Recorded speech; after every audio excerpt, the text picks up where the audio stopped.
శ్రీమాత్రే నమః. దుర్గమ్మ నవరాత్రులు దగ్గరికి వచ్చేస్తున్నాయి కదా. అందరూ దుర్గమ్మ నవరాత్రులు బాగా చేసుకోవాలనే ఉద్దేశంతో నేను ఈ వీడియోస్ చేసి పెడుతున్నాను. పార్ట్స్ వైజ్గా అప్లోడ్ చేస్తాను, మొత్తం అంతా చూసేయండి. అయితే చక్కగా ఈ సంవత్సరం అమ్మవారి నవరాత్రులు 11 రోజులు వచ్చింది. 11 రోజులు ఒక దగ్గరే చేసుకోవాలి నవరాత్రులు. చక్కగా ఒక పీట మీద రవికైనా వేసుకోవచ్చు, లేకపోతే పసుపు రాసుకొని ముగ్గువైనా వేసుకోవచ్చు. ఇలాగా పీట మీద ముగ్గు వేసి ఉన్న పీటైనా సరే పెట్టుకోవచ్చు. దాని మీద చక్కగా దుర్గమ్మవారి ఫోటోని చందనంతో కుంకుమతోటి అలంకరించుకొని ఫోటోని పెట్టుకోవాలి. దాని తర్వాత నా దగ్గర కామాక్షి అమ్మ, దుర్గమ్మ, నాన్నగారి విగ్రహం ఉంది. తర్వాత వినాయక స్వామి వాళ్ళు కూడా ఉన్నారు.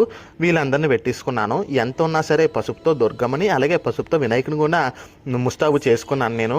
ఎందుకంటే పసుపు మంగళకరం, వినాయకుడితో పసుపు వినాయకుడే ఉండాలి. నేను అలాగే దుర్గమ్మను కూడా పసుపుతో తయారు చేసుకున్నాను. ఇద్దరిని ఒక ప్లేట్లో పెట్టుకొని చక్కగా పీట మీద కూర్చోబెట్టుకున్నాను.